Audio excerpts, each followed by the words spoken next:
Bienvenue sur Africa 24 dans cette nouvelle édition du QG News. Au sommaire de l'actualité, focus sur la bonne gouvernance au Rwanda. Les autorités ont mis sur pied un mécanisme de suivi de la gestion publique. Quel bilan peut-on tirer de l'année écoulée? Les réponses dans ce journal. L'heure est également au premier bilan au Burkina Faso. Michel Kafando préside la transition au Burkina Faso depuis novembre 2014. 4 mois après son accession au pouvoir, nous verrons comment se traduit la situation sociopolitique du pays. Au Nigeria, le secteur des petites et moyennes entreprises est un maillon essentiel de l'économie. Ce domaine intéresse particulièrement la Bank of Industry qui entreprend depuis quelques années des réformes pour la facilitation de financement des startups. Lutte contre le virus Ebola, le président guinéen Alpha Condé a demandé un plan Marshall et une annulation de la dette pour éradiquer Ebola en Afrique de l'Ouest. Une demande pour l'heure mise de côté par la communauté internationale qui estime l'urgence de la mobilisation des fonds à hauteur de 5 milliards de dollars qui ont déjà été promis, mais dont la moitié seulement a déjà été engagée sur le terrain. Pour le président congolais Denis Sassou Nguesso, les efforts doivent se poursuivre au niveau international. Si on atteint ce résultat, il y a encore un effort plus important de la communauté internationale à faire pour aider ces 3 pays qui ont été fortement ébranlés dans tous les compartiments, sur le plan économique, sur le plan humain, sur le plan social et tout. Et il faut mobiliser des moyens encore plus importants. Beaucoup d'orateurs aujourd'hui n'ont pas hésité à parler de plan Marshall pour ces pays. Et on a aussi constaté que le virus s'est répandu dans ces pays parce qu'il y avait une faiblesse des équipements dans le secteur sanitaire. Faiblesse qui est aussi celle des autres pays africains. Ce n'est pas les seuls.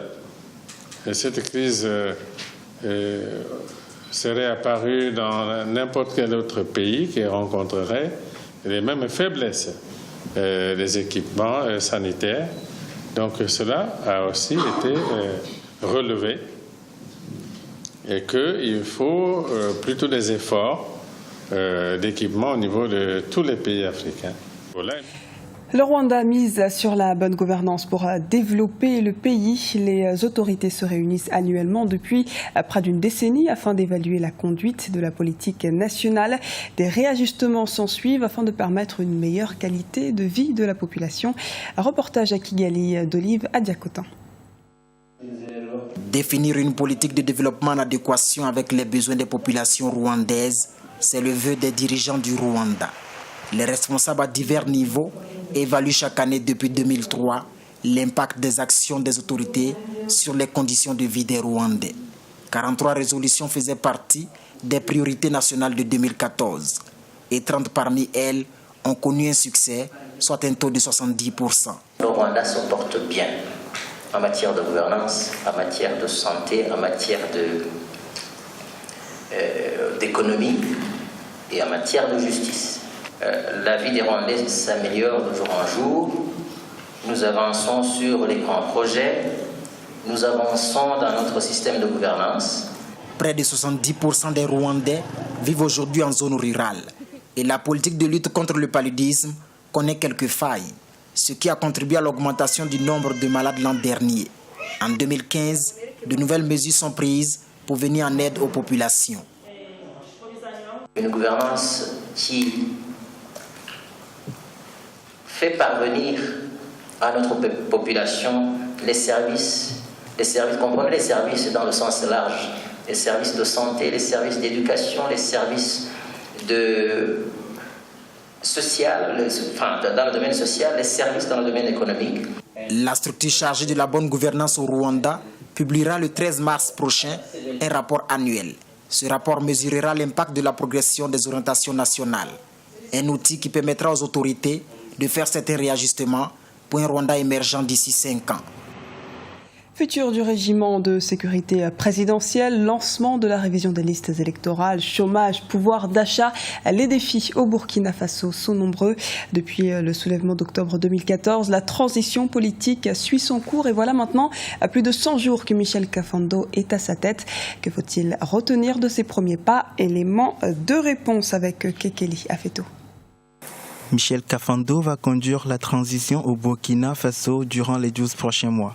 Cette phrase a tourné sur toutes les chaînes d'information le 17 novembre 2014. 100 jours après son investiture comme chef d'État intérimaire, l'heure est au premier bilan. C'est un gouvernement qui a connu cette période très difficile, qui a longtemps balbutié avant donc de retrouver, si on peut ainsi dire, ses marques. Les problèmes fondamentaux qui ont poussé le peuple burkinabé à se révolter n'ont pas connu de solution. Bien que ce gouvernement-là avait fait beaucoup de promesses, les problèmes sociaux demeurent toujours. Vous vous souvenez, il n'y a pas très longtemps, les syndicats ont appelé à des manifestations pour exiger donc qu'on baisse le prix du carburant et entre autres. Donc, ce que le Burkinabé attend, c'est que ce gouvernement-là conduise la transition et puis peut-être passer la patate chaude au président qui sera élu et on verra bien parce que j'ai toute l'impression qu'il n'y aura pas d'état de grâce pour ce président qui sera élu là.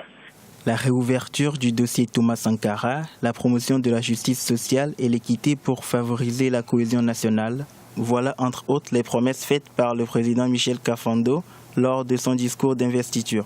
Du côté des observateurs, on se félicite de ce processus de transition politique enclenché au Burkina Faso. Dans ce processus-là, on voit bien que même des choses qui sont anciennes ont été remises sur la table pour essayer de replacer un assainissement global dans la société. On a par exemple l'assassinat de l'ancien président, on a le Norbert Zongo, on a Sankara. Donc tous ces procès-là sont remis sur la table par rapport aux personnes qui ont participé. Donc j'estime que cette transition, c'est une transition consensuelle qui se passe relativement bien et qui exprime très bien la maturité du peuple burkinabé. Pour ces 100 jours à la tête du gouvernement, Michel Kafando propose que l'ancienne garde présidentielle de Blaise Compaoré, le président déchu, participe à la lutte contre Boko Haram.